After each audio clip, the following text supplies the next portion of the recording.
all, I'd like to introduce you to the two speakers today. We have Mark Snelling. Mark Snelling is APS president. He's from Safety Mark. Good afternoon, Mark. How are you doing? Good noon, Tommy. Do you want me to give me? Not having a slide. I haven't got a crib sheet of who I am and what I do. That's unlike you, Mark, to not be able to. If you could just talk about yourself for 20 seconds, that would be fantastic. Yeah, I think I just about managed that one. My background is construction. I went from a construction project manager into the CDM regulations right at the beginning at 95. And in recent years, I ended up as health, safety and fire advisor to the Property Institute, which got me into building safety, really. And then I spent since lockdown, really, my full-time job is working with probably various organizations, APS, Building Safety Alliance, which I'm a founder director of, and talking with the regulator and various departments about building safety and fire safety. So my life is building safety, fire safety. And we're also joined by APS CEO Andrew Leslie. Hi, Andrew. Hi, Tommy. And just a little bit about yourself, Andrew. Okay. Tell the lovely boys and girls who you are, where you come from. Yeah. Well, I started my professional career as an architect in the last century, and got to get that one in. Yeah. And around about 1995, in fact, it was before then, I became interested in what was happening in the CDM regulations, really as an opportunity, a commercial opportunity to add to the architectural work I was doing. Strangely enough, before it was called the CDM regulations, it used the acronym CONDAM, which was quickly ruled out as inappropriate. So after I'd spent many years in architecture, I moved into commercial safety consultancy for a few years, and then I moved on to become director of practice at the RIAS, Royal Incorporation of Architects of Scotland. Then basically back into consultancy, and from there to APS, and from APS back into my most recent activity, which was safety consultancy, and I was mainly working on major projects in the southeast London and the surrounding area.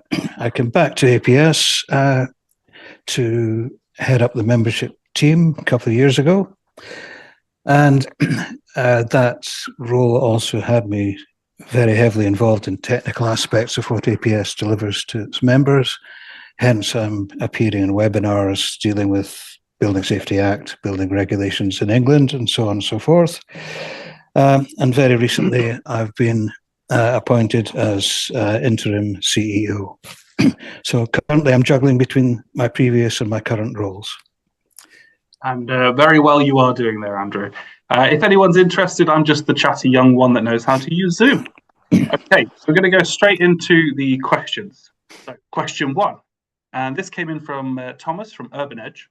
They're working on a number of larger schemes where they are employed as an architect and also building regulations principal designer up to RIBA stage 4. At this point, some of the clients have advised that they are intending to pass the role of PDBR onto the principal contractor for delivery and CSAR involvement. In your view from the seminars APS has delivered, can the contractor act as both principal designer and principal contractor? Could one organisation ensure competence of the team and themselves in delivering RIBA 5 and 6 and also ensuring building regulations compliance? Their concern is the oversight of change, liability, PI cover, and their obligations to advise the client. Yeah, this is a question that's popped up a few times now. I'll let Mark go into it in a bit of detail, but the concern from members has been in relation to the PD building regulations role being carried out by the principal contractor, where there are potential conflicts of interest. That's the commercial interest of the contractor against the the interests of the client in obviously having to sign off the building as compliant at the end of the day.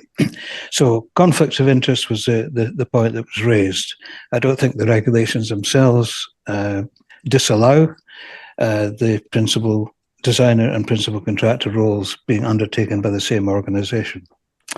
Mark, do you want to elaborate?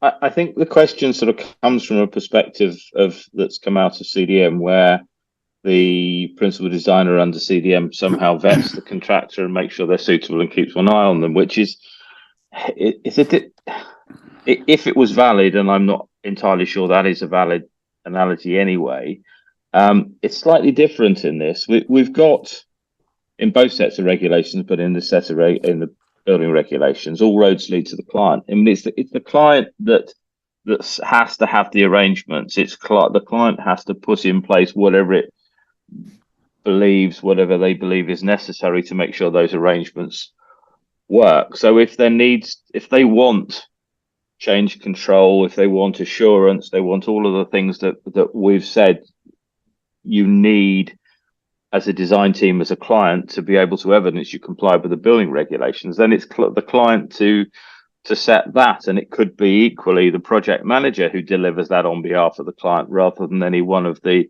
It's not really the role of the principal designer under the building regulations, who is there to bring the design together to ensure compliance with the building regulations. They're not there to make sure the principal contractor's doing their duty. And in a way, there's almost, if you're talking about design and build, a lot of the tier ones have realized that the only person that can realistically do the role of principal designer under building regulations is them, because they have a contractual responsibility for the regulations. They have a commercial interest in compliance. And so logically, they have the criminal liability as well, and the statutory duty, so that they can make decisions based on all those factors. And you don't have somebody else saying, well, I know you've allowed for that, but I think we want to do it this way. And then you've got immediately conflict, and that's conflict in this is not good. So I hope that's answered the question, really. There's no problem in my mind, but all of this requires the client to perhaps have more control than they ever had before. There needs to be, the client needs to have really good, robust arrangements. How they implement those, project manager through their own team, it doesn't really matter as long as they're in there. And I think where the problem would occur is if a client lets the principal contractor behave as they will and disengage from it. That's where you could have a problem. But it's more of a problem for the client than it is for the rest of it. It's they might not get and conversations we had last week on a project that's in transitional arrangements, where the contractor says, well, yes, I have that information, but you can't have it. You think, but why in this world where, oh, well, it's transitional arrangements, we don't need to provide you with our assurance information. Oh, please, come on. Hackett challenged us to all wake up and smell the coffee and try to change this industry. Please. Thank you ever so much, Mark and Andrew. We're going to move on to question two. Question two. In common with other professional bodies in regard to implementation of the BSA, the APS seems to have been on catch-up since the legislation became law. I recall the CDM 2015 legislation had a 3 to 4 month lead time in from RA to become law, and even then the earliest APS training did not become available until the autumn of 2015, i.e. 5 to 6 months later. Should the APS and other professional bodies make it clear to government that this haste would and is causing the industry, BSR and clients major issues? Surely a lead time of, say, 6 to 9 months would have helped minimise the confusion that has ensued since October 2023. Well, I think it's fair to say that the APS was pretty much ahead of the game, having been involved with consultations, or from the consultations on the legislation through the drafting of various regulations, a very deep involvement that Mark had, in particular with the PASs and the contributions that we made there. So the legislation was all issued in draft for the most part, and we were pretty well prepared for what eventually came out of the Building Safety Act. We pretty much knew what was going to be coming out in the amendments to the building regulations, although these were originally intended to be standalone regulations. So my main response to that question is we were as much ahead of the game as we could be.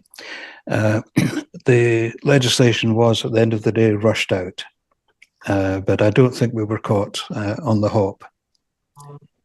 I do think that we were clear about the messaging all the way through.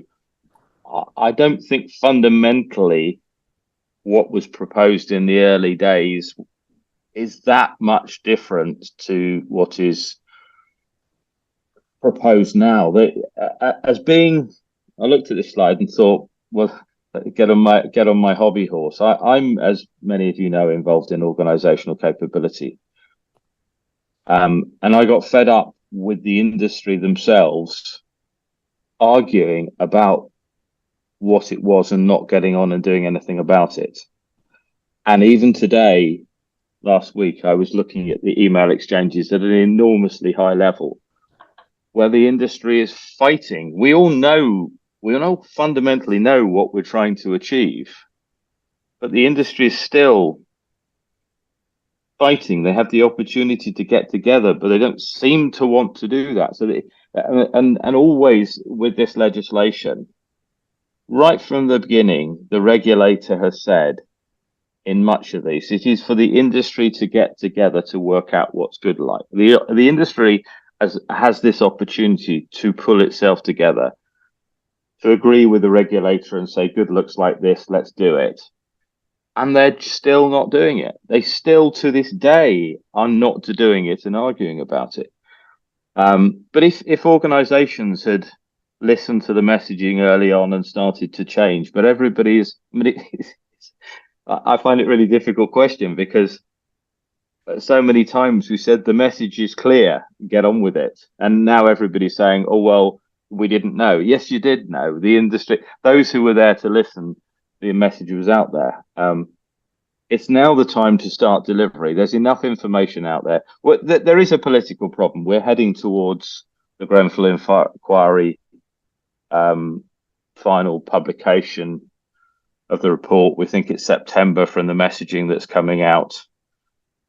And there's not a lot to show for it. There's certainly not enough. And talking to some of we were on CIC last week, there is a desperate recognition that by September we have to have something to show for it. We have to have something to say the industry has stepped up to the plate and have delivered something. And I don't think they have. I just see a lot of resistance. Well, we'll wait and see. This is what organizational capability looks. We'll wait and see.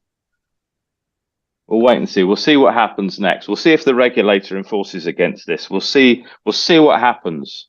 And actually, it's all there. It's all there to be done, and there are people out there doing it, but not everybody is. It leads into, I think, one of the next questions. Actually, it leads into the next question where I shall get back on my high horse. I mean, these questions are completely unseen and randomized, Mark. There's no way you could know what the next question is. We're moving on to question 3 now. Do you think the industry as a whole has sufficient numbers of competent individuals to put the Building Safety Act 2022 into practice in the spirit in which the law requires? If not, what are the implications in the short term? The answer is no, because the industry needs to upskill. But they've been operating for, I don't know how long. Back soon after the Stone Age, we started building. We've progressed with changes in legislation, and Hackitt came along post Grenfell and said we've got a problem. There's some areas where there should be competence, there aren't, and that to some degree leads on to what I just said. The industry is not recognizing that, they're not getting on with analysing their individual competence and working where they need to be. Some are, some aren't. You've then got the tail end of the biggest bit of the industry, which is people who never had any training, who do extensions, and there's a huge. This is a 10-year project. The ICC, the Industry Competence Committee, is talking about minimum 10-year project, and the industries just needs to move with it and decide what that looks like, and everybody has a responsibility to look at themselves and up their competence. But what you can't go from an acknowledgement the industry doesn't comply to a point where the industry complies just because you publish some regulations, can you? Accurate. Okay, question 4 of these magical unseen questions. Andrew opened his mouth as though he was going to say something profound, which he normally does. Well, I don't know if it was going to be profound or not. We'll have to wait and see. I think the problem for the industry is that the standards across industry vary so much. A lot of it's to do with the size and type of organizations, size and type of client, and there can never be a one size fits all. And my feeling is that politics follows the same rule of thumb: one size should fit all, one regulation fits all. That it'd be impossible to provide regulations that didn't follow that format. So I think there will be a multiplicity of issues depending on building typology, client size, size of business, attitude towards business by designers and contractors. So there's no one answer to that particular question. I think there is a problem with competence within the industry. If there wasn't, then we wouldn't be spending so much time delivering webinars on competence and analysing the regulations. And as Mark says, well, think about it. CDM has taken, nearly 30 years to embed, and it's only got halfway through embedding at the moment. In my opinion, it just doesn't hit the industry as a whole. And if that's the case with CDM, which is a new set of regulations, and you can imagine that with building regulations have been in place, I can't remember, was it the Factories Act or something like that? It used to be the key bit of legislation. Think how long it's taken for practitioners to get to grips with regulations, and still they don't understand what the regulations mean across the board. And a lot of that is to do with taking shortcuts, lack of perception, lack of understanding, lack of training, and so on and so forth. So I think there is a problem. If the question is asking, are there enough competent individuals? I think the honest answer is probably not. Thank you so much for that, Andrew. Question 4. How long do you think it will take for the two very different roles of CDM-PD and BRPD to become one? Well, I think the pointer is that the expectation by HSE and others is that the two roles should be undertaken by the same organisation where possible. There are two different sets of legislation with different objectives. And so there will always be two sets of regulations. Whether or not the duty holders will be merged, I doubt very much. Mark, over to you. I think it's at the point the client understands the value of compliance from building regulations and CDM, understands the requirements of the legislation, and is completely committed to delivering it. I think at that point they'll drive the change. I don't see that happening because I see this is a really diverse industry with some people where they probably never will get away from where commercial advantage leads all. You know, it takes a lot of people to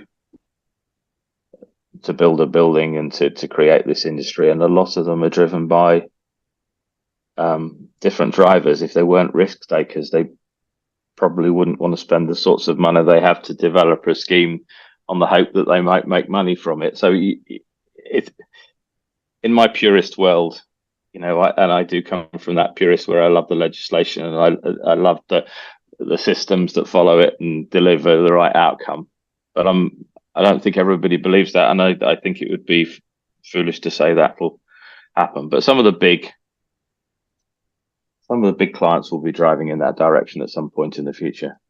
But how do you deal with that, where even at the minute, working with a very, very large university, and they really struggle to get, they know what they want, but the industry doesn't want to do it. So they get very large architectural practices just point blank refusing.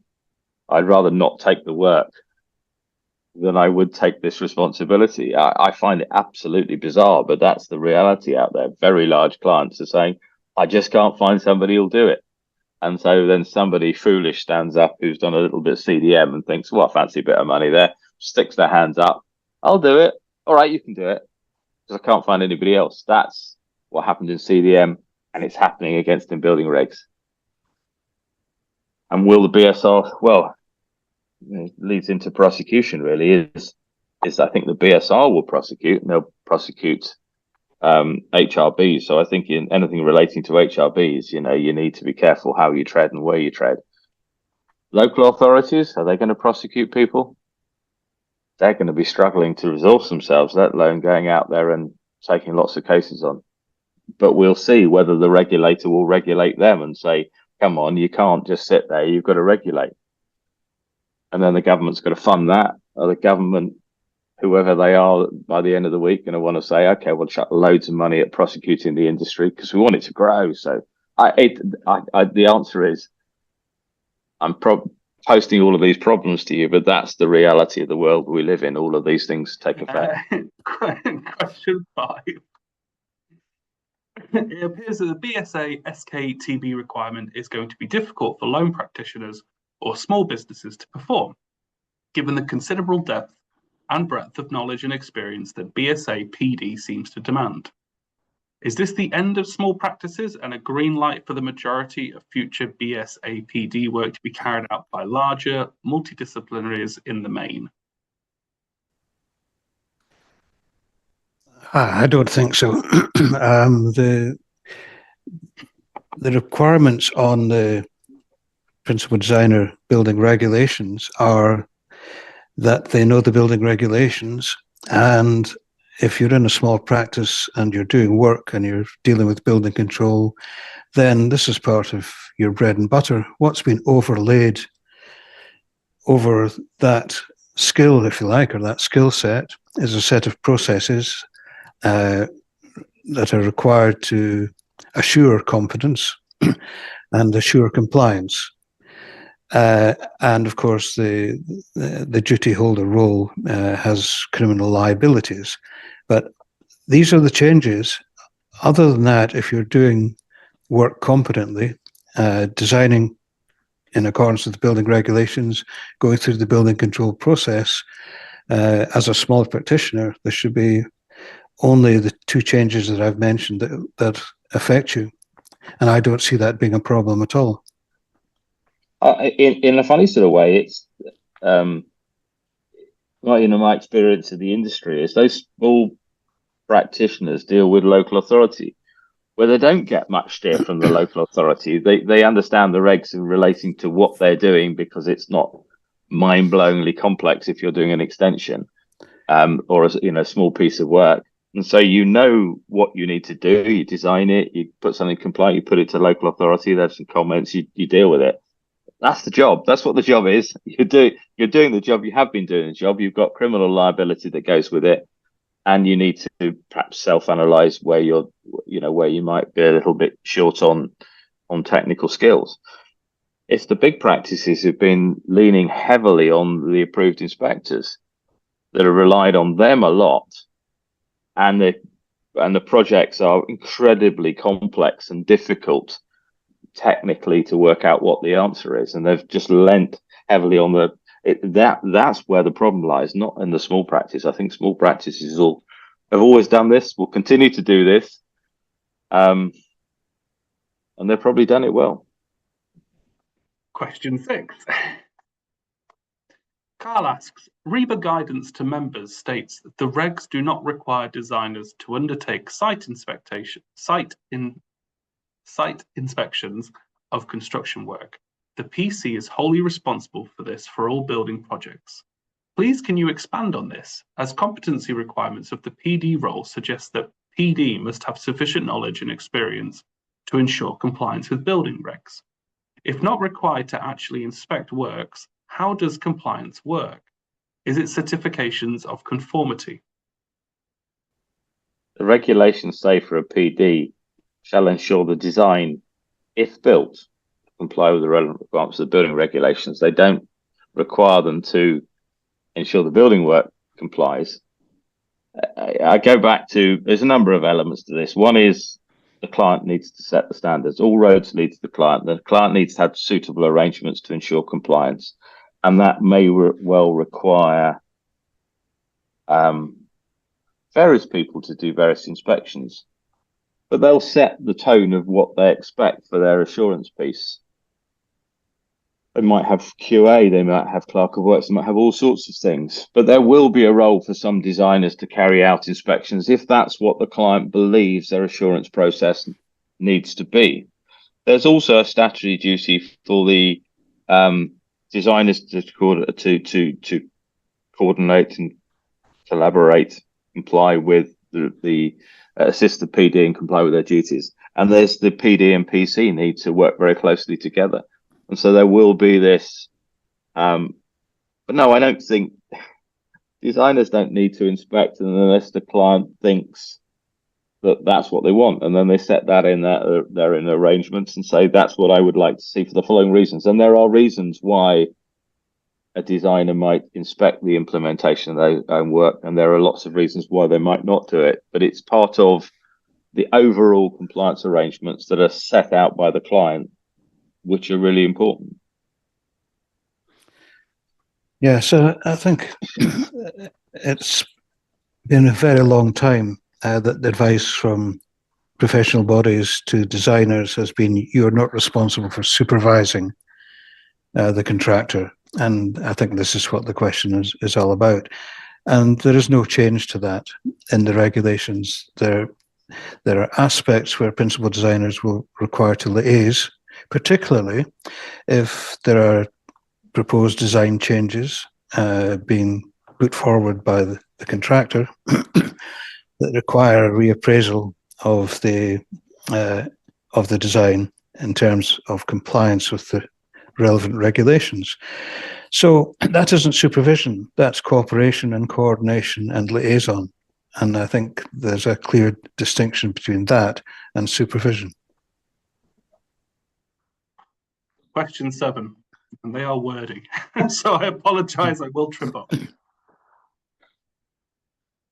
Question 7. In our view, the webinar series has at times implied that the CDM PD should have the same level of competence and involvement as a fire engineer, structural engineer, MEP engineer, temporary works engineer, etc., etc., when the regulations require more of a coordinating, facilitating, challenging role. Is the APS in danger of setting unrealistic standards that can't be met by most individuals, SMEs, or potentially even a large multidisciplined organisation providing the CDM PD service in the commercial environment? Also, by setting these expectations, is there a danger of exasperating the shortage of experienced CDM professionals? Exacerbating the shortage of experienced CDM professionals. Well, there's a short answer, and that's no. To expand on that slightly, I don't think there's any way that APS would wish to suggest that any practitioner, particularly the CDM PD, or for that matter, a building regulations PD, should have the same competence level as a fire engineer or structural engineer. These are specialists, design skills and knowledge skills, particularly the fire engineer and structural engineer. It's important to know what you don't know, as we've said, and it's important to know where to look for what you don't know. And that's why there are design teams. So I think what we've been suggesting in the webinar series can only be in relation to cooperation, coordination, managing the design team in terms of the CDM, PD, that's very clear within the regulations. In terms of the building regulation PD, that duty holder has to know enough about what the other contributors to the design do to be able to manage it. But that doesn't mean that they have to have hardcore knowledge in detail of these specialisms. Mark? The role of the principal designer under CDM: plan, manage and monitor the pre-construction phase, coordinate matters relating to health and safety during the pre-construction phase to ensure, so far as is reasonably practicable, the project is carried out without risk to health and safety. I think that requires a lot more competence than many people in the industry have. APS members are some of those that demonstrate that what we believe is the higher and appropriate level, but that's not common across the industry. But even within APS members, we are pushing out information that highlights changes that have come through HSG 168, which is probably the one that was referred and was in the last session, was saying this is what the HSC is saying, and it's not something that certainly I thought I knew, what the legislation requires. I think it's over and above what I understood before. It's what the HSE believes. So we're telling you that's what they believe, and very little. I don't think anything that we have said has not been referenced or argued legally to say, well, if you don't know this, I don't know you can achieve what you need to achieve. Now, if that's a surprise to some people, what we know, we've never said you need to be qualified as a fire engineer or anything like it, or a structural engineer or anything like it. But you do need to know a little more than many people think you need to know, because it's a constant conversation we have about, and it's not just construction, is you need to know a fair bit, even if you're just organising others. You can't just sit there and say to somebody, oh, fire safety needs to be managed. Okay, in construction, oh, you just go and do that, will you? If you don't actually know what that looks like, what the team you need to put together, and what broadly good looks like. So you need to have that broad understanding. Temporary work, similarly, you need to have a pretty good idea of what temporary works looks like if you're going to then bring the team together to highlight to a designer who might not deal with temporary works why the implementation of their design really impacts temporary works, and why the client should engage a temporary works designer at an early stage to deal with a particular issue and to work with. If you don't understand quite a lot, you can't have these conversations that are really, really important. So I think a really good CDM duty holder is one that knows quite a lot and probably is at the top of the game, and then they can start bringing things together and driving real change. But that doesn't apply to all projects. You're doing a domestic extension, you really don't need to know a huge amount about fire safety or temporary works, but you need to know a bit. Question 8. What is the legislative? I've just been practicing this word. What is the legislative? Oh my God. Legislative. Thank you. Logic behind the PD appointment being by the client rather than another party, saying the PC in a D&B contract as the party commissioning the design team.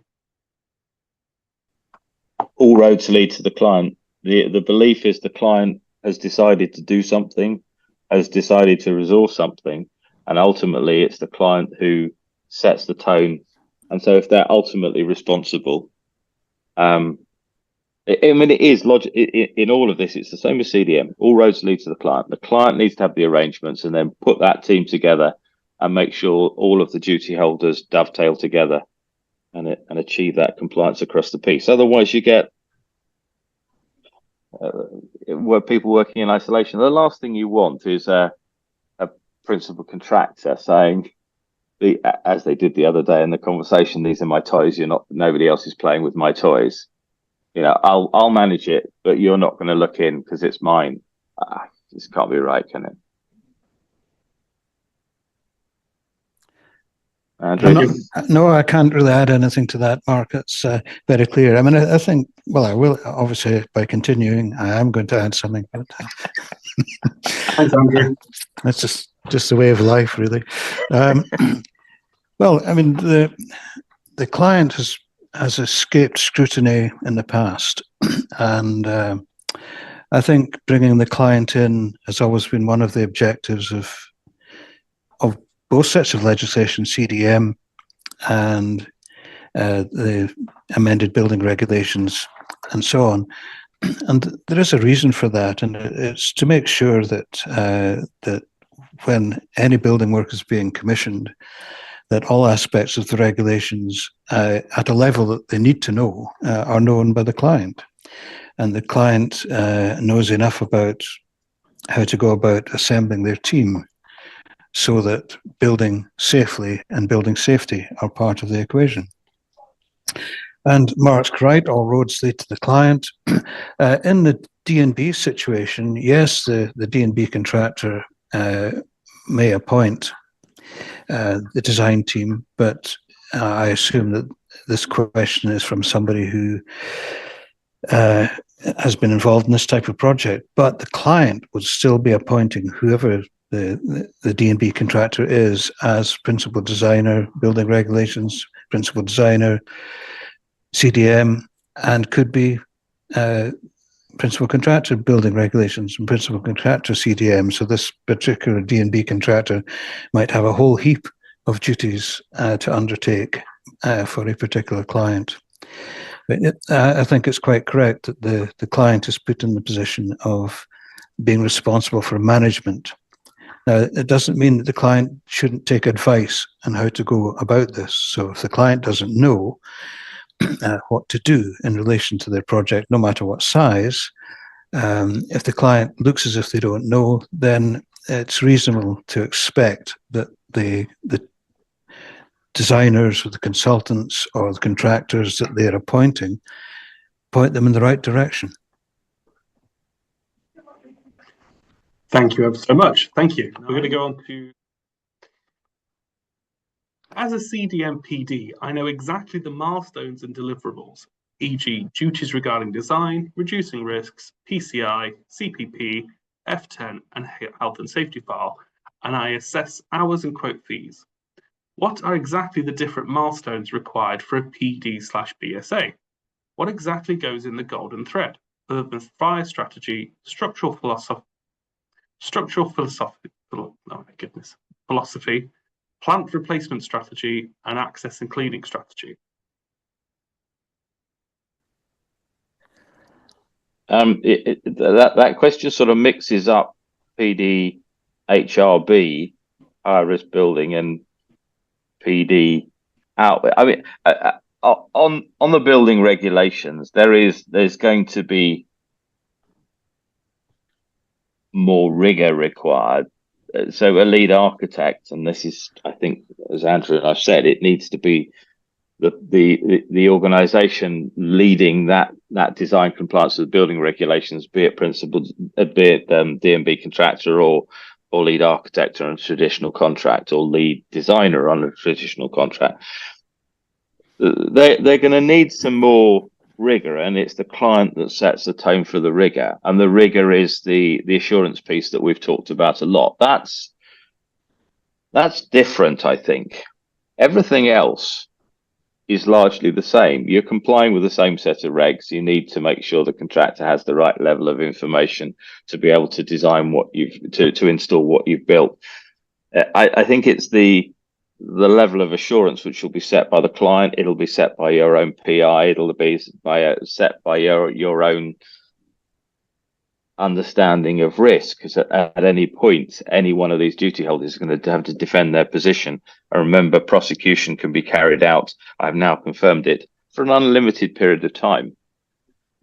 So you're going to need to keep that assurance piece, but that doesn't fundamentally change the role.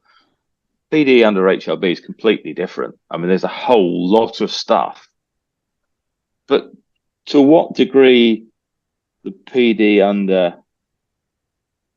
the building regulations and a high-risk building is involved in the construction control plan, the change control plan will be set out in those clients' arrangements. It'll be determined by the level of knowledge of the client, and maybe the client's other advice. And there's no size one, and we're all trying to pick our way through what that looks in practice, because the BSR is being rather opaque in exactly what they want when a building control approval application is submitted. So in one case, it's if we haven't made it clear, it all goes back to the client. The client needs to start owning this and start setting it out. And there will be clients that don't know this. And so the industry needs to know what good looks like and want to be able to suggest to a client how they might go about it. And we've spent, how many sessions have we done now over the last couple of years, trying to explain what the different parts of this job are and how you might going about it. We're shoving loads of information out there to try straight say to the industry, no matter what part you're in it, this is what we see good looking like. And given that we do a lot of this with, and have done for a couple of years now, talking to the regulator, talking to the department, saying, this is what we're doing, tell us if we're doing it wrong, will you? Given that that's the background of everything you've seen, it's just for the industry to get out there and have those conversations and start doing these things. Is it difficult to put a price against it? Yeah, it is at the minute. It's another way of looking at the milestones. It's been in place for a while, and that's the RIBA plan of work. And when this question asks about milestones relating to CDM, these, broadly speaking, follow the key moments in the plan of work as well. And then if you take the plan of work as a kind of baseline for all projects, overlaid on top of that with, again, following, broadly speaking, the same milestones, are the gateways. Now, the gateways just impose certain rules about progressing to the next stage of the project over these milestones that don't apply in non-high-risk buildings. That I think in most building projects, including D&B projects and traditionally procured projects, follow a pattern in accordance with how it is set out in the RIBA plan of work, which does actually refer to CDM milestones within it, and no doubt will be, if it hasn't already been, will be adapted to show where the gateways fit into the plan of work as well. So it does occur to me, Andrew, thinking back about the question, is that the gateways aren't really gateways. They're things that need to be prepared at a point in time. Actually, the bulk of the work of a good PD under CDM is done in meetings and emails and conversations and Zoom calls, and that's the role is and reviewing the design and looking at things and understanding it's not, oh, we've got to a stage, I need to shove out some information that I've collected. It's not, I've got to another stage, I need to review the construction phase. That's not what it's about. It's influencing and working with designers, and that's what it is. And so yeah, there are things that you need to do along the way, but it's about how you behave as part of that coordinated design team. Yeah, and maybe if I clarify what I think a milestone is, it's a point in time where there is reason to review information that has been collected over a period. So it's not that suddenly an event occurs at a milestone and information magically appears. That doesn't happen in a construction project, which I think is the point you're making, Mark. That's a continuous process of either discussion or designing, which is creating and proposing construction designs and so on and so forth. So milestones are points where it's logical to, if you like, announce the results of a collection of information over a period of time. And so when you set a fee, you think, well, I've done 5 of this type of job before, and I put in a fee for it. As far as I can work out, I made money on each of those.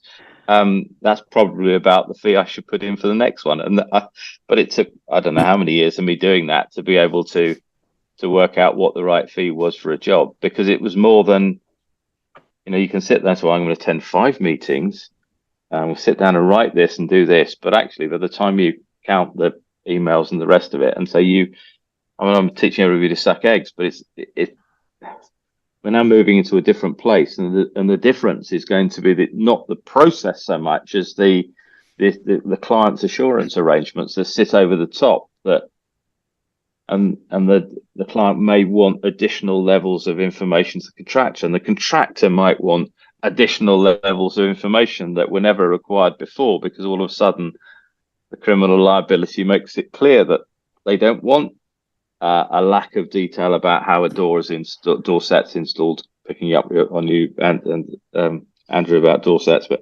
they might want that detail now, whereas before, but they never bothered because it didn't matter.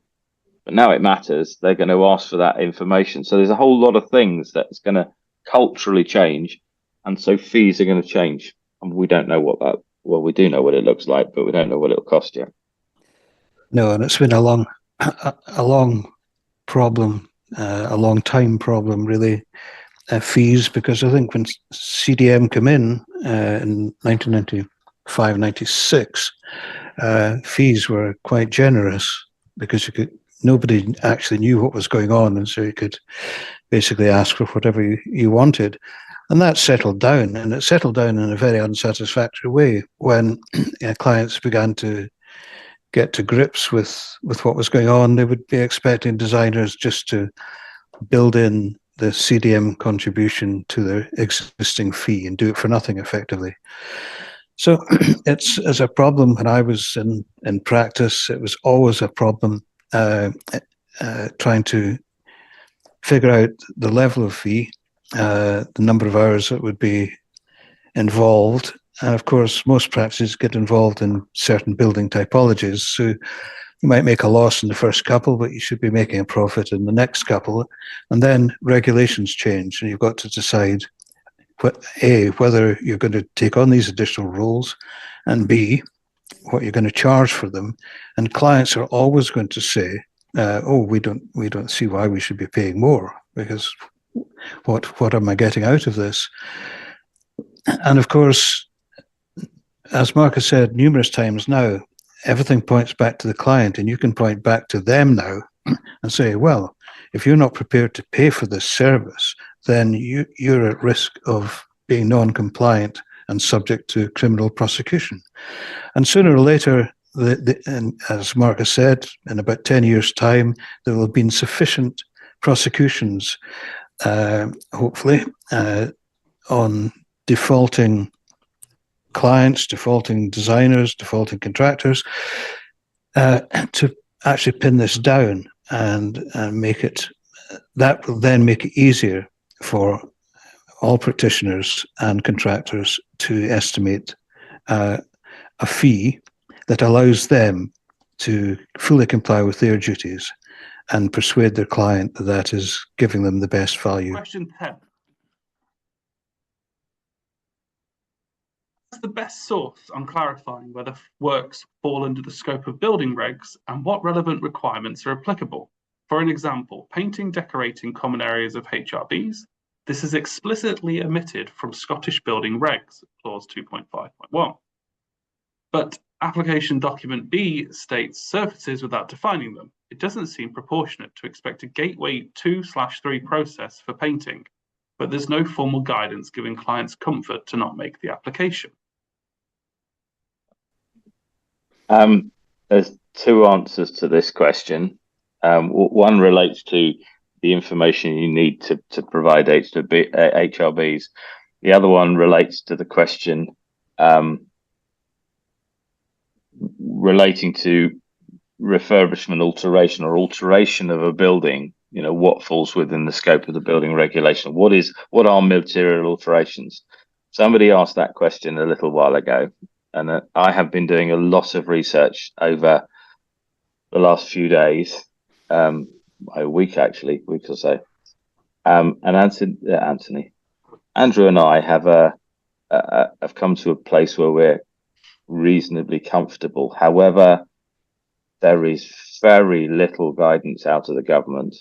There is very little case law I can find. At the minute, I have a lawyer searching for case law, and I have somebody else, lots of people communicating with the department and the BSR to see if we can get an answer on the question, because I think it's really interesting. I think we know in essence where it is, but it's very unclear. It's thrown me for a week, actually, because you think you know where it is, and then you doubt it, and then you come back to the position. So I'm back at the position I always was, but I now have a little doubt in my mind because there is so little clarity. Andrew? Yeah, you're right. We've been wrestling with a particular issue, and it's a meaning of words. And let's look at the word surfaces in this question. So that could mean, it could mean anything. It could mean a painted surface, as the question points out, or it could be surfaces in relation to spread of flame, which is more than likely the case. I think one of the issues with the regulations are the way they're written. Mark and I have had this conversation, and it's knowing what they really mean rather than what they say. That is the dilemma facing us all. And I think, whether something falls under the scope of the building regulations, you've got to start with just by reading the regulations.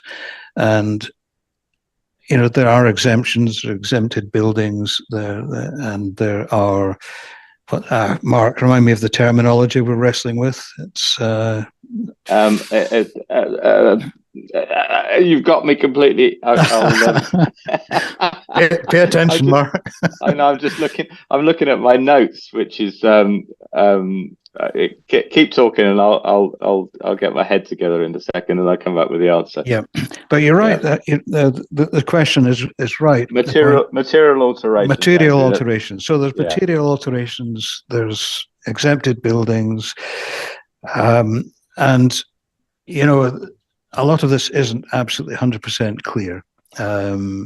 I think my expectation is that, as used to be the case when I was in architectural practice, that you get to know the regulations by doing projects, and it was good in Scotland. If this is a question from a Scottish practitioner or somebody who practices north, south, east and west, it was good because you used to be able to go and speak to the building control officer and have a debate about the regulations, and they would bring out a massive tome that explained what the regulations really meant, and this was for building control themselves.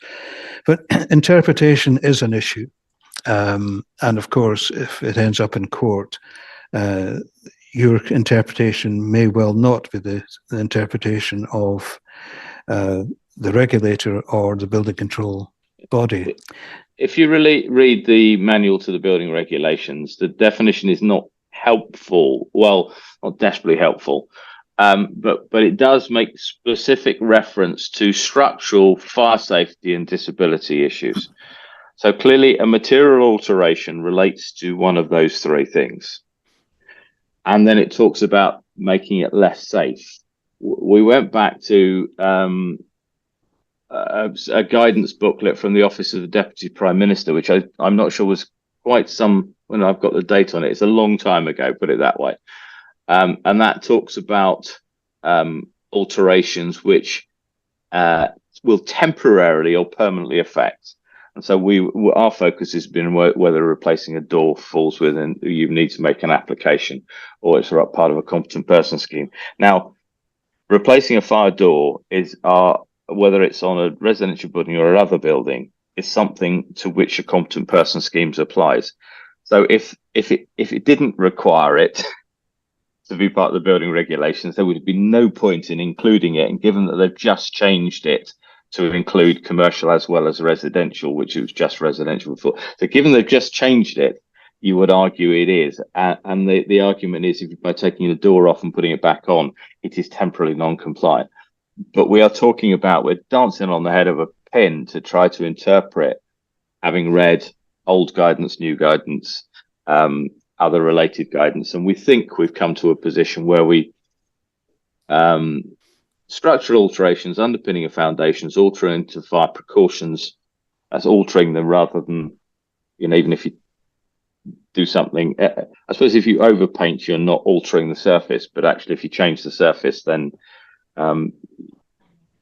you might fall within that.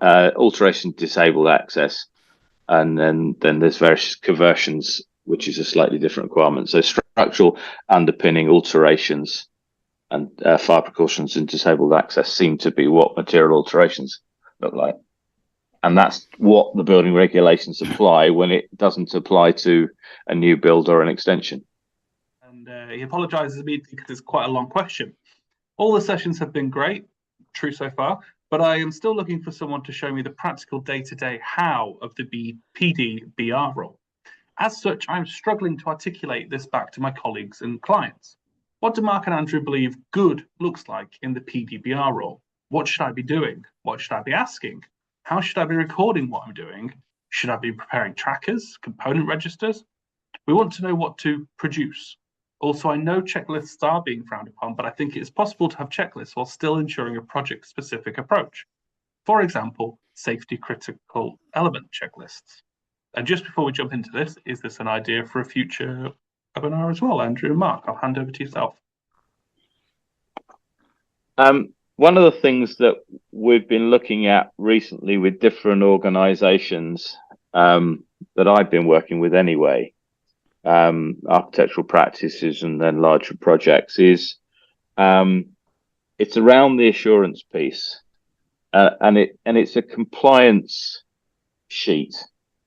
And we think that you can break the building down into systems components. And if you look at Uniclass, they have that actually breaks a building down in such a way that you can apply to each of those systems or components a compliance sheet that looks at capturing the required information. So when it talks about do you have certification for, what are the elements of that system? Do you need any certification, and do you have that certification? Then that would prompt you to capture the information and record it there. When it's talking about, I love the word narrative. Ever since Andrew's used it in the PD building regulation scheme. I'm using it all the time. But if you're talking about compatibility of components with each other or other parts of other systems, then you create that narrative, and then you bolt onto that the records that support the narrative you created. So you look at that assurance diagram that we've created, and you turn that into a compliance, and then you create a structure for which that happens. And that seems to there's a couple of architectural practices looking at that. There's a big scheme that's moving along in that way, and it's both the prompt that allows you to think, I've got to go and get that information, but it's also the record of the discussions. Any other thoughts, Andrew? Yeah, I mean, I think the question is really answering itself. What you need in order to provide assurance of compliance is evidence. Now, the evidence that you need will be dependent on the complexity of the building, the complexity of the interrelationship between components, and the research that perhaps you need to do to ensure that components are compatible with one another. In other words, they might create a dangerous situation or a risky situation as opposed to solving one. And basically, that's the foundation of the PDBR competence scheme. It's the production of evidence, and that evidence supports a narrative. Now, the narrative can be something simple like a sentence. This building is compliant with all relevant regulations. Well, that's fine. It should be longer than that, but you could leave it at that sentence, and then you'd have a heap of evidence about the design that has been produced that supports that statement. And I think there'd be a huge number of different ways of doing this, but a systematic approach is always the best one. And most practitioners do follow a systematic approach of some sort. It's just making sure that it's done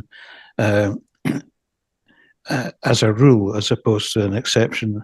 In other words, you don't take shortcuts on perhaps the simpler projects, because the implications of failure are the same simple or complex projects. The other thing is there is, if you're not doing an HRB, one eye on what the HRB regs require. There is a really good argument for a change control plan on any significant project, and in discussions with the client, if you think that's right to keep a handle of what compliance looks like, then that's a good idea.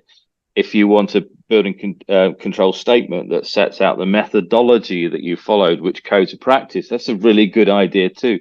So there are bits of information, but it's, maybe it's another seminar, Tommy. Maybe we can share some thoughts about some of the things that you could do. That's a good idea, because that's where we're working. That's the space I'm working in now.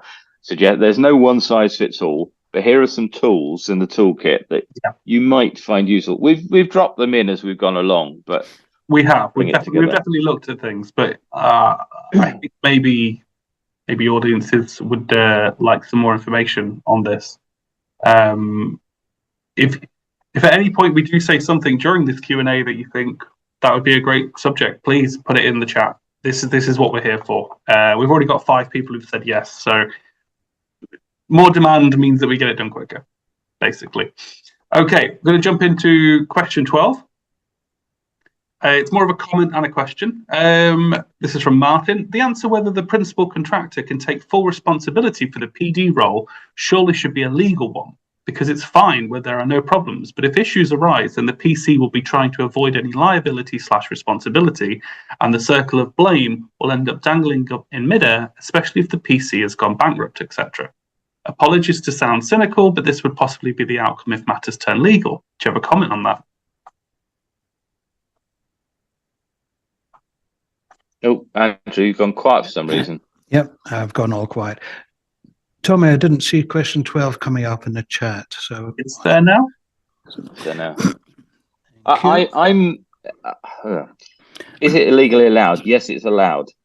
Does the client need to set out how they would see that role in place? Yes. Does the client need to put controls in place to ensure their project as a whole is compliant? Yes. It's the client. I can't say it any more times. If the client wants to be sure that their project's going to comply, they need to set some rules out. And if you're working on a project and you know what that is, and you've got a client that doesn't understand these things, then suggest to the client how this structure works. But it isn't anymore the old thing where client speaks to the designer, the lead designer goes out and finds the contractor, and the contractor does the work, and the designer controls the contractor. And the world isn't like that anymore. So it's the client needs to work out. And yes, there are some D&B contractors who want to do their own thing. And would I allow that if I was a client on a project with the building regulations as they are at the minute? Not a chance. Absolutely not a chance.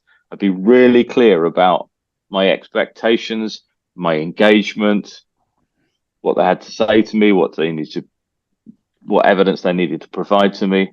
All of those things I want to happen. I'd insist happens if you want to work for me, and that's how it should be. Yeah, I mean, I think there are always problems if somebody goes out of business, no matter which part of the chain they're in, and it usually does create complications. But I agree with Mark. I don't think there's any more I can add to that, Mark. Fantastic. Okay, so we've got 14 questions. Question 13 remaining. Building Control Midlands Region are asking for a person by name with contact details and design qualifications appointed as PD under BSR. Although works are not HRB, they are asking for a person who will not accept role of PD comes under the company. How will you move this forward? There is no, the DLUC have been really clear in their circular. There is no requirement to provide any evidence of competence of those you appointed, except on a high-risk building. So if you apply to the HRB, you need to provide the details of anybody appointed at that time, the details of the PC and the PD, and you need to provide evidence that you have taken reasonable steps to ensure the competence of the PD and PC. Relating to anything else, you need to, if they are appointed, name the principal designer and principal contractor, and there needs to be a designated individual appointed within the organisation for both PD and PC. Now, I'd need to look at the regulations to see if that's actually required. So while Andrew is answering his bit, I'll see if I can find out. Yeah, I mean, that's a requirement. 14. Looking at how to move this forward, well, two things. There's been just as much confusion amongst building control authorities as the rest of the industry. And I've had a number of queries from members about requests from building control officers that just are not satisfactory at all. The way forward here is to say to the building control authority, if it's Midlands Region, on what basis are they asking for the information? Because, as Mark is about to tell us, the regulations are fairly specific about the information that is required to be provided.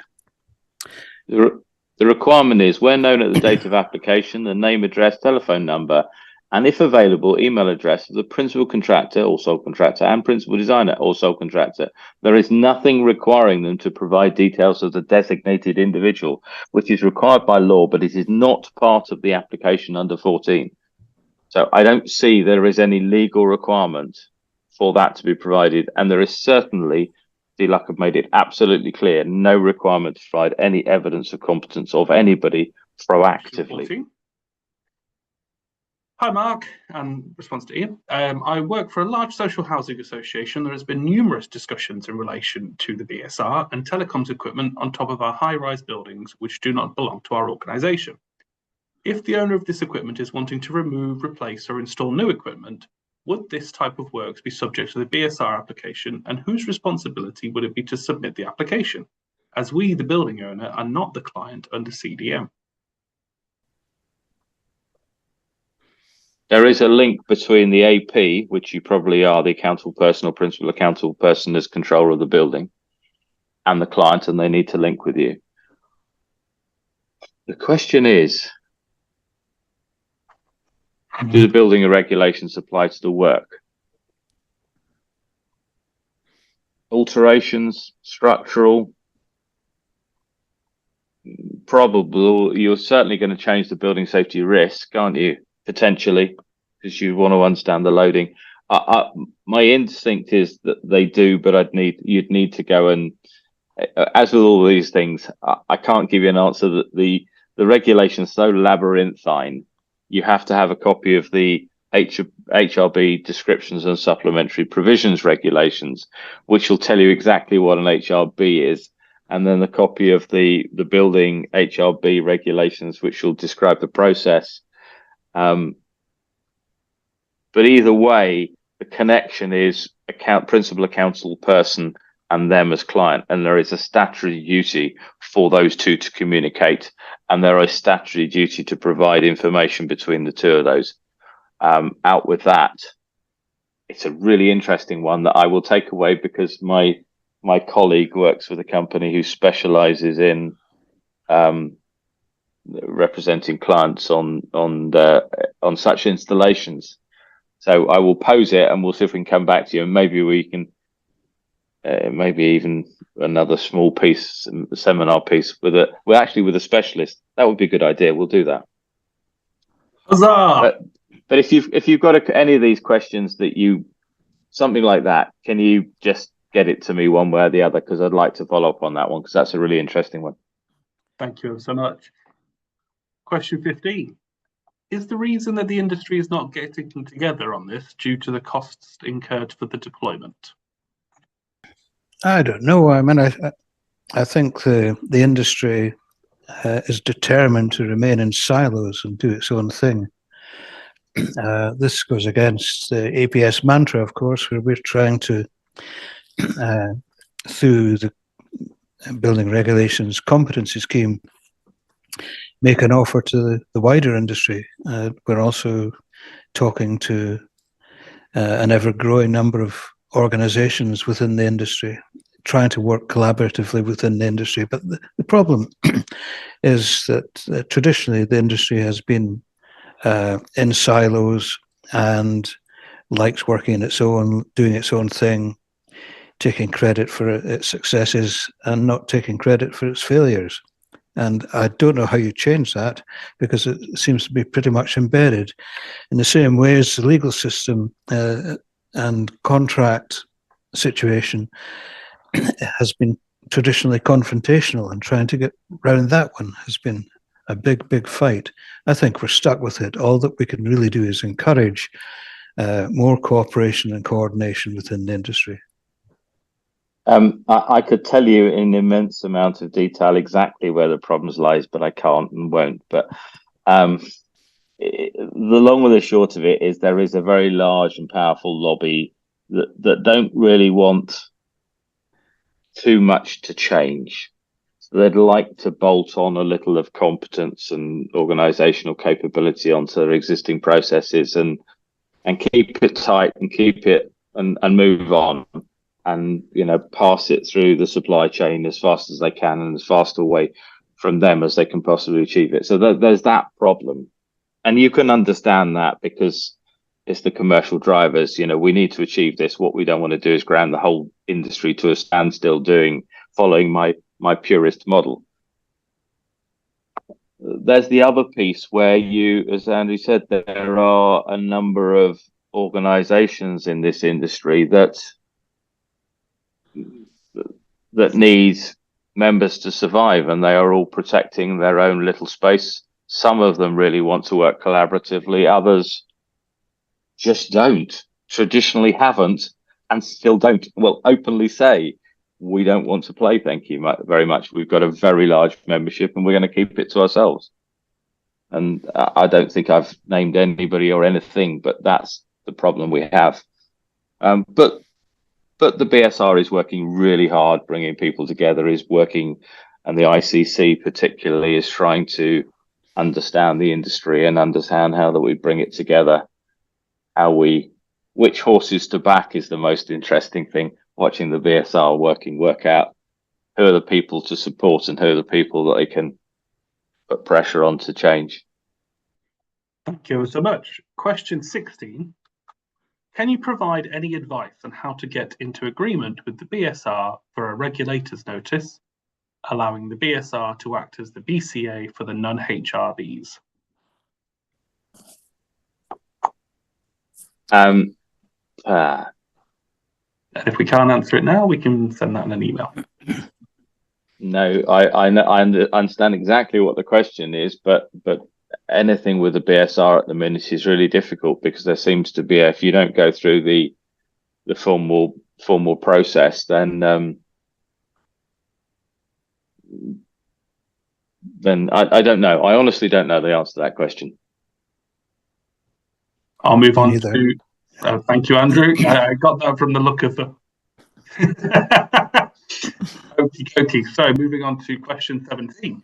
Whilst the building safety regulator continually insists that the industry must change, the biggest logjam we have found is that the insurance industry and construction lawyers have little or no idea what this is all about, and are basically bolting on the service to existing architectural policies, believing the PD role is purely about coordination of building regulations compliance. Thoughts or comments? Well, I think it's been clear for some time that there have been issues with the insurance industry. I think it's a bit of a broad brush statement naming all construction lawyers, because the lawyers that we work with at APS are fairly well conversant with what's going on.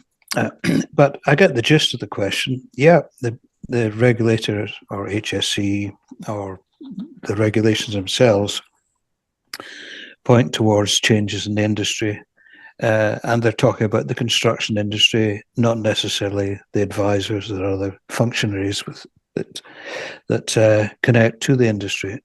But I can only agree that there needs to be a greater understanding within the insurance industry of exactly what the changes under the amended building regulations in England are actually about.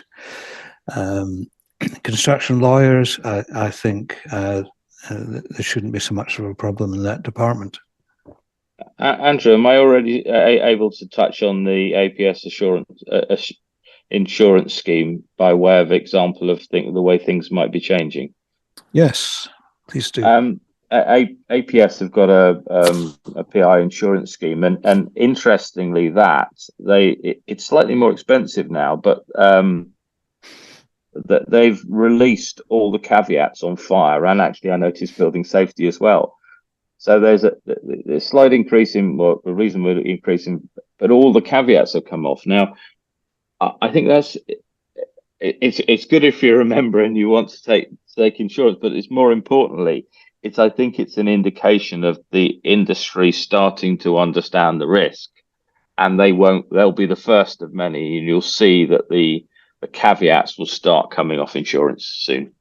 I mean, they've worked hard to get to that position to allow that to happen, but before it was an absolute blanket ban across the industry where they openly said, because we dealt with, as BSA, we dealt directly with the insurers, and they said, we just don't understand this, and we'll just sit and wait until things calm down. And now they're lifting.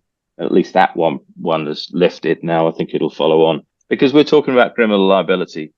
What they were scared about was cladding failures in the past, compartmentation failures in the past, and that's problematic. But hopefully things are going to start to ease as they understand the risk. Thank you so much. We're going to go on to question 18. Does the panel see any movement in the change in procurement, as it feels that a few decades of D&B has diluted, confused, de-skilled the responsibilities / roles of the design supply chain, architectural particularly, with a focus on program and cost? The only thing I've seen that's really been interesting is when you've talked to tier 1 D&B contractors, they seem to have gone, logically, it has to be us that's taking on the PD building regulations because we control the design. And I've thought that's been a real, and maybe I've just talked to a small group of them, but the ones I've talked to have just said, that's what we've got to do, and we're going to work out how we're going to deliver that. And that's quite a few. There's a couple of developers, big developers, and a couple of tier 1s who've said, yeah, well, that's what we're doing. We're going to do. I think that's really positive that they've embraced and understood what's happening and just said, we're going to deal with it. Yeah, I can't really add to that. I agree. The clients I used to work with took very much the same view, and that's before the regulations changed. Thank you ever so much, both. Question 19. How many of the current APS members of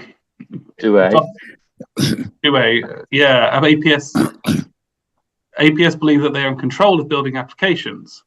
In my experience, this is always the architect, and yes, we have input, but they will have the control. Therefore, myself and other small constituencies will never hit the requirements set out for APS for the PDBSR, which will massively hit your current membership. So we are not the Association of Planning Supervisors. We haven't been that for a very, very long time. We are a very broad church. And whilst many of our original members came from the CDM fraternity, our current members come from a much wider and much broader church. We are a different sort of organisation than we were in the past. And you're in charge, Andrew. So I'm the president. I'm strategy. Do you agree with me? Oh, of course, Mr. President. Yeah. Well, the answer is simple. The APS individual members has a very high proportion of designers as part of the membership. We are producing the annual report. It will be ready for the AGM, and it'll be made available to all members, and that will show exactly what the statistical spread is throughout the membership. This question's come up before. Would the building regulations and BSA hit our membership? The answer is no. It's the very fact that we're launching a PD building regulations register is a clear indication that we're expecting to attract more designers into the membership. And that's designers from all design disciplines, not just architects, but everyone who is a designer and is dealing with building control on their project is welcome to join the register, and from there hopefully join APS. Question 20. 1 second. Do you think clients have the SKEB to appoint design teams, and have they got their heads around extended programs for the design phase and the additional fees required? Some will and some won't. I think the largest proportion of clients will be dealing with once in a lifetime projects or domestic projects, small commercial projects. The APS is producing a client guide which will cover as many of the building typologies as we can and types and size of client as we can. It's obviously a very large subject. The extended programs, it's something that I hadn't considered writing into a client guide, but now that we have this issue raised, I can very simply have that introduced, because this is an important point. There may well be extended programs. I can't see exactly what circumstances would extend the programs in relation to building regulations compliance, but I can see that the gateway process might affect this on higher risk buildings. But certainly if there's more work being done in order to meet statutory duties, then fees should reflect this. And obviously, as we've talked about fees and the issues around fees before, I don't need to go into that in any more detail. Mark? I've got nothing to add, and I'm standing a bit like a Dalek, so I'm just hoping that it's settled down now. So I'm hoping that's all right. So I've got nothing to add. Question 21. In line with what Mark was saying about you need to know enough, how do you know when you know enough? How do you know when you know enough? I think one needs to be an inquiring mind. The thing that I've got the most joy out of in my career is to try to understand what I'm doing as a job. It's interested me, which is what I do now, is work out what the boundaries are. APS, our next piece of work. Mark? Right on. Yeah, I'm so sorry. I think you might have to take your headphones off. It's cackling. Maybe the battery's running out. Yeah, well, just to fill in the gap while Mark gets this technology sorted. One of the skills that you need to have is know what you know and know what you don't know. We said that previously. It's part of what Sam Alwinkle and myself have said at different webinars. Know where to look for information. needing to, well, the word enough, it's one of these terms, isn't it? Like surfaces. What is enough? What is a surface? It's enough to be able to do your job properly. And it's understanding the component parts of a project. So if that happens to be engineering, it's understanding enough about what a structural engineer does, how to look through their calculations, because you probably have to do that as if you're a PD CDM anyway, but doing it as part of the building regulations and understanding how structural engineers work relates to the approved documents. So it'll be different on different building typologies, but it's a competent skill set, knowing what you need to know about your job and what you need to know about others' contributions to your project.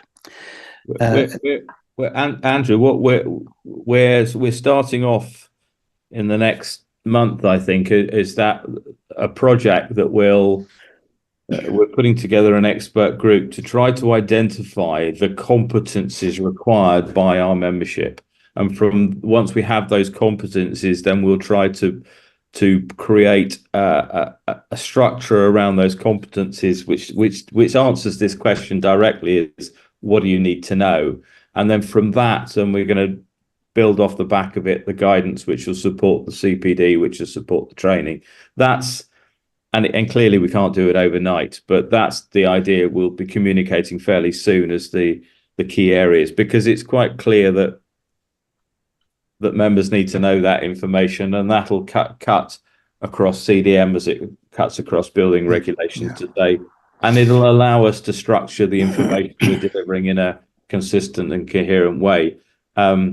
Andrew's only just taken over as interim CEO, and he has great big plans, and that's just one of many of them, and he all has to do them in the very little time he has available.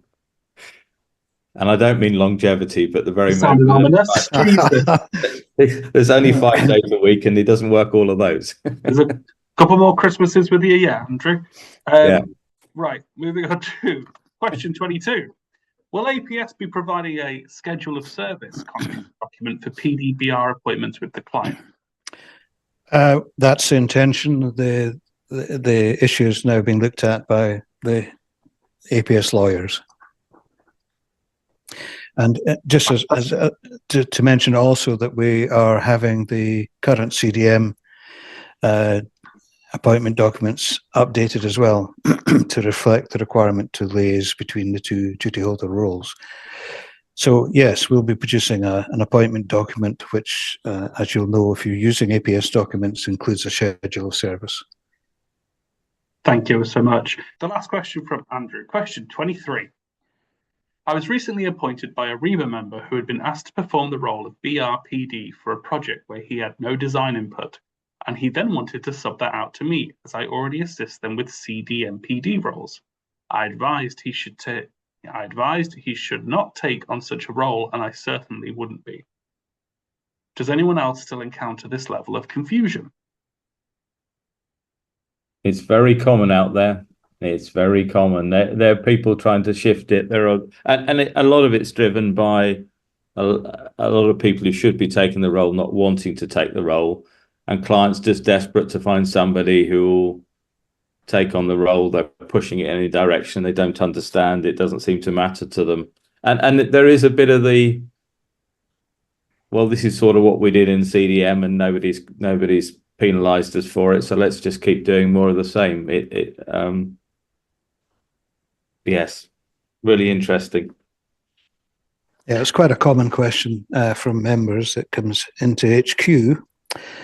I think there was, or there is a mood out there that suggests that there will be a PD building regulations advisor popping out of the woodwork somewhere. It's not discounted by the regulations, I don't think. The issue that, or the response that we are making is that if you are a PD advisor under CDM, that does not necessarily give you the skill set to be a PD advisor building regulations. Absolutely no way. If an organization wants to be an advisor to the PD, to an appointed PD building regulations, they must themselves have experience of the regulations, detailed knowledge of the regulations, and experience of building control. Now, the architect in this question, doesn't want to do the PD building regulations role, is ill-informed about the requirements of the role, because as an architect, they must be dealing with building control. Otherwise, they wouldn't be working. So, kind of two-edged thing there. I don't quite understand why architects aren't listening to their professional bodies, assuming they're members.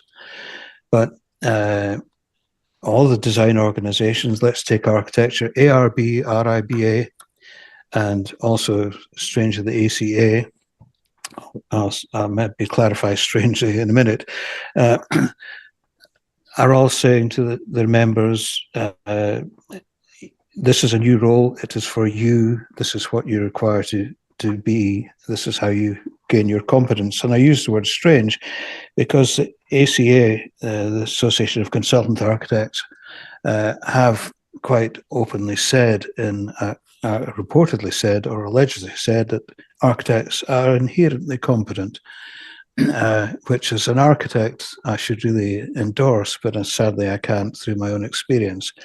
The thing is, the whole situation out there, the whole relationship between the roles and the support roles that are possible are related to being able to carry out duties under the regulations. And so we've said before in webinars that CDM PD advisor to CDM PD building regulations, or building, sorry, I'll repeat that, going from PD CDM advisor to PD building regulation advisor is not possible without having the necessary experience under building regulations and building control. Sorry, it was a bit jumbled, but it's the end of the session, so, and as Mark has pointed out, I'm getting on a bit. We're in the twilight now. I'm not sure I said that at all. I just said that you don't only have many days in the week and you've got one hell of a lot of work to do. We're approaching winter. I get it. Okay, so gentlemen, I'm going to leave it there. We're also going to have a little roundup from Mark and Andrew. So from myself, thank you everyone for attending this series. It's been incredibly well attended. The conversations have been brilliant. I finally taught you all to put the questions in the Q&A and not in the chat, which is a personal win for me. If you want to watch back any of these webinars, they are all on our website. If you want to watch back the Q&As from any of the webinars, they are all on YouTube for free. As you've seen, Mark and Andrew are fantastic and brilliant speakers, but they do talk. So the Q&As are now all on YouTube for your viewing pleasure, where you can go and see all of them. I'm going to hand over to Mark now and Andrew to say goodbye. I just wanted to say a couple of bits, really, is that I think we've got to the end of this series, you need to go out there and start to look at your competence, look at your organizational capability, have a go at doing it. You need to look at your arrangements and try to do it. And we're here at the APS. If you're an APS member, we're here to help. So if you get stuck, then talk to us. If you want some more training in an area, then let us know, because we're sitting here now saying, what do we do next? Because we want to help you. We're passionate about this. And then finally, if you're not a member, we'd love to have you as a member. Yes, indeed. And I think other than the enjoyment that Mark and I get from reading regulations in great detail, writing about them in great detail, and then talking about them in great detail, is the feedback we get from sessions like this.